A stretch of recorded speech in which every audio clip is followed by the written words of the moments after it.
Good morning, everyone, and I appreciate you all being here. Today, I want to present a little bit on the early stages of my dissertation. Since the beginning of the COVID-19 pandemic, stories about viral spread in the workplace have circulated the news in newspapers, television, and online. Many of these new case numbers appeared from infected workers in the meat processing facilities across the country, especially in Alberta and Ontario, where many large centralized packing plants are located. Sadly, to date, many workers have lost their lives due to these outbreaks, and figures do not include people who may have caught the virus from contact with ill workers. In May 2020, CBC published an investigative report highlighting the deplorable working conditions within packing houses in Canada, specifically the Cargill plant in High River, Alberta, that has seen two separate outbreaks since the start of the pandemic. In a facility that is responsible for almost 40% of Canada's beef processing, the plant declared its first outbreak in April of 2020, where almost 50% of the workforce tested positive, for a total of 950 cases, and a second time in December 2020 with only a few dozen cases. In it, the authors, Joel Dryden and Sarah Rieger, highlight conditions that are similar to those who are familiar to those who have read Upton Sinclair's The Jungle, published at the beginning of the 20th century. Unidentified workers describe crowded workspaces, less than clean cafeterias where all workers had their mandatory breaks at the same time, and an intense physical and psychological pressures of working in the facility. All news reports highlight similar patterns within the Canadian meat processing industry: crowded workspaces, general disregard for health and safety in the workplace on the part of the employer, and a large proportion of workers being recent immigrants to Canada or part of the temporary foreign worker program. Some stories are sensitive to the racialized power structures that exist between the workers and the employers, such as the fear of speaking out to avoid job loss and risk losing residency status, but many take these relationships at face value. Despite the heightened exposure of meat processing in Canada and across the United States, including a feature on John Oliver's Last Week Tonight, which aired in February, few reports explore the historic circumstances that led to the conditions of the present day. By ignoring these trends, the current conditions in packing houses appear ahistorical and natural, part of the cost of doing business in meat processing. However, I want to demonstrate that the outcomes of the past year's COVID-19 outbreaks are the consequences of historic trends that began shortly after the Second World War. Namely, the increasing affinity to neoliberal ideology by governments and businesses have led to the deregulation of health and safety protocols on the plant floor and an increased reliance on the temporary foreign workers to make up the workforce in meat processing. These fundamental changes over the last 50 years, I argue, are directly responsible for the conditions that led to the unnecessary and avoidable COVID-19 outbreaks in processing facilities that happened this past year. In a broader sense, my argument here, and by extension, the topic of my dissertation, will explore the ways that the outcomes of neoliberalism in meat processing is emblematic to larger patterns of altering the Canadian workplace during the 1970s and 1980s. Here, I think it would be helpful to provide a brief definition of how I will be using neoliberalism in this presentation and why it needs scholarly attention as historians study the 1970s. Borrowing the definition of neoliberalism offered by Friedrich Hayek from his work The Road to Serfdom, published in 1944, neoliberalism sees competition as natural to and that the market is the most effective when allocating resources with unregulated competition. This is done through low taxes and reducing regulation on business. Neoliberalism became popular during the 1970s for many reasons.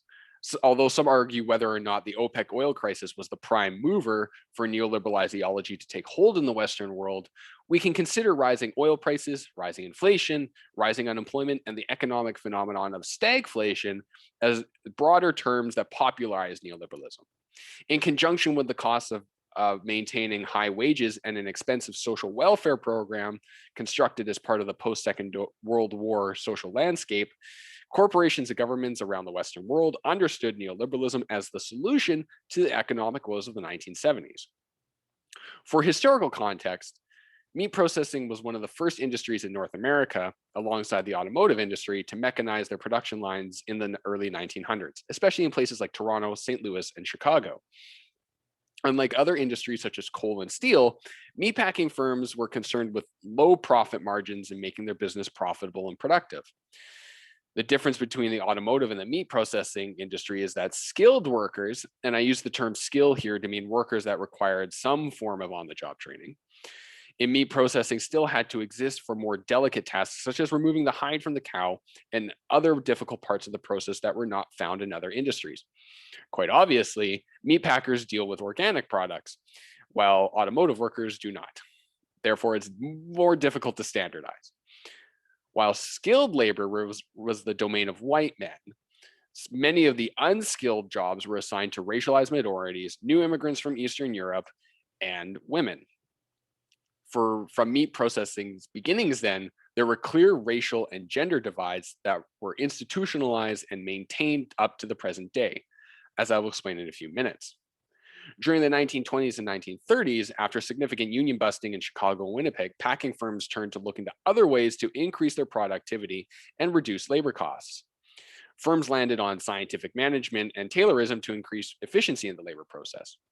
Two key changes to the labor process made this possible and are still implemented today: increasing the speed of production through line speeds, the rate that product passes in front of one person at a workstation, and de-skilling as many workers as possible. Increased line speeds created a dangerous situation where workers would only have a few seconds to make their specific motions before the next piece was put in front of them. To reduce the number of motions, many tasks were broken into two or more separate tasks at the same point in the process. As a result, workers were making the same repetitive motions for over 8 hours a day, with little to no time for unscheduled breaks to the washroom. This had two main consequences. First, increased line speeds dramatically increased the risk of injury from a worker's own knife or the development of musculoskeletal injuries such as carpal tunnel syndrome. Second, increasing the number of workers in the production line without increasing the area where work was performed presented the danger of getting cut from a worker's knife in addition to their own. MSI injuries and cuts from other knives as a result of increased speed are two of the most common complaints that still occur today. During the Second World War, low unemployment meant that packing house workers were able to unionize through unions such as the Progressive United Packing House Workers of America and from the Congress of Industrial Organizations, the CIO, and the more conservative Amalgamated Meat Cutters affiliated with the AFL. Locals from both unions reached into places like Winnipeg, Edmonton, Calgary, and other places across Canada. The mass increase in unionization rates enabled workers to protect themselves from de-skilling. They kept wages high, they improved the quality of the working conditions, and they reduced the number of injuries and deaths on the production line. These unions reached their peak in strength through the mid-1940s in Canada and won many gains for packing house workers. In the post-war era, however, businesses and governments developed a strong relationship to neoliberal ideology.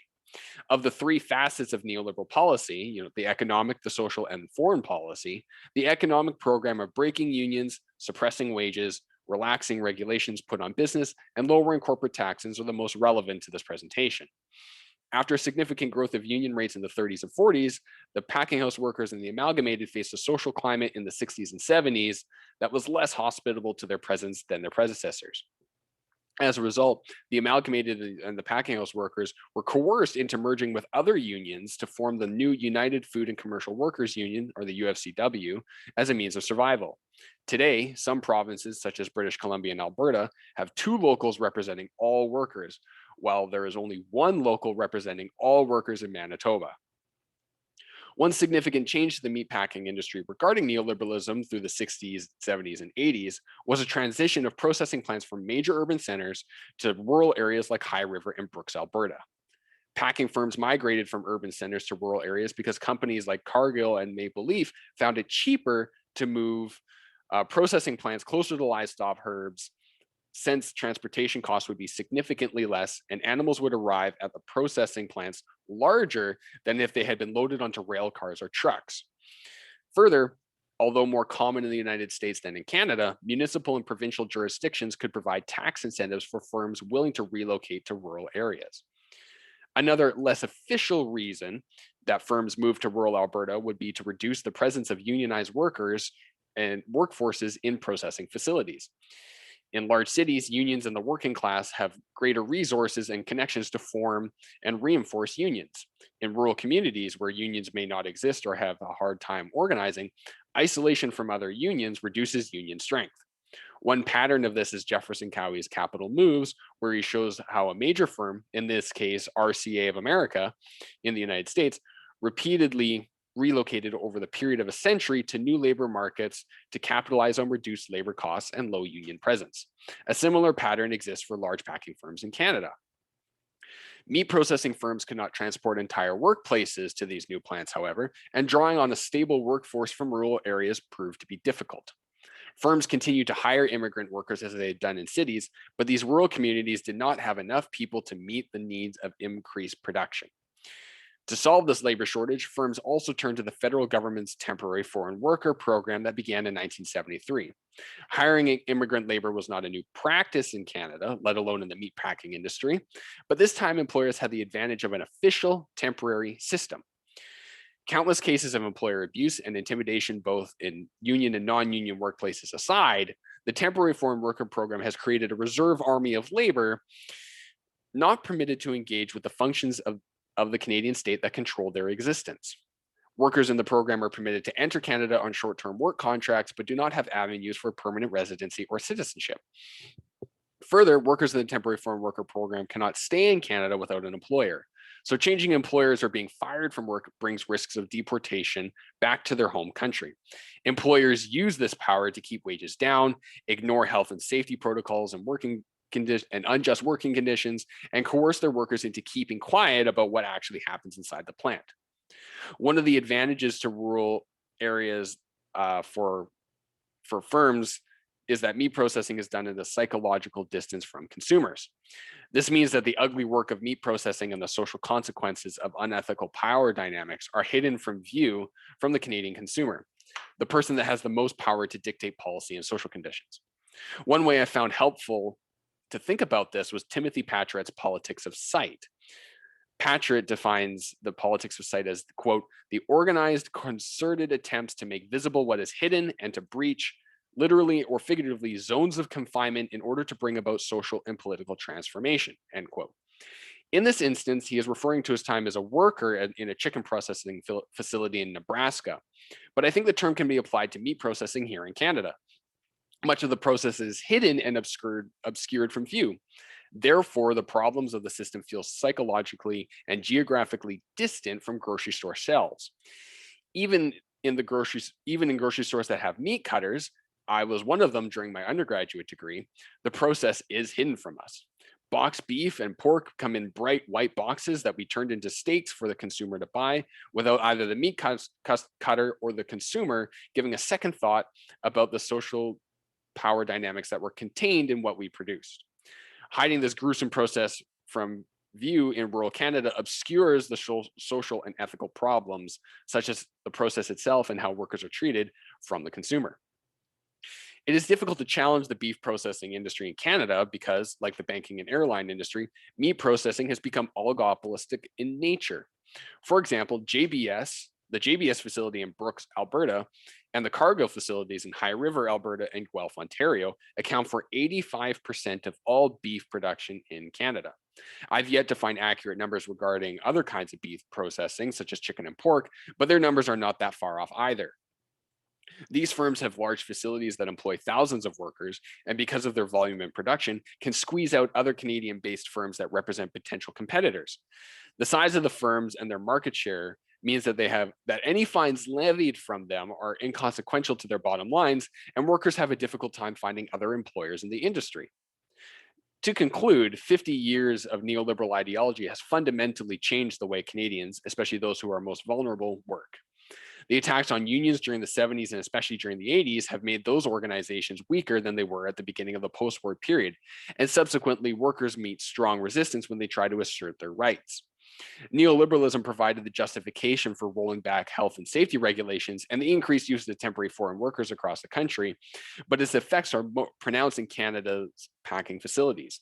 Increased line speeds mean a greater chance of injury, and standing close together has shown the mantra of physical distancing that we've all become accustomed to was not implemented in these crowded workspaces.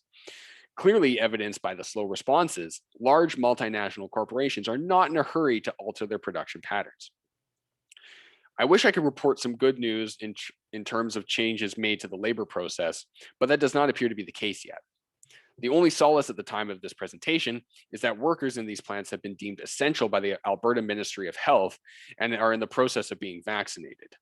While this does not equal slower line speeds, a stronger union, or changes to the temporary foreign worker program to ensure that those workers are protected, the recognition that they are essential, I hope, will reflect in future contract negotiations. Thank you, and I look forward to your questions.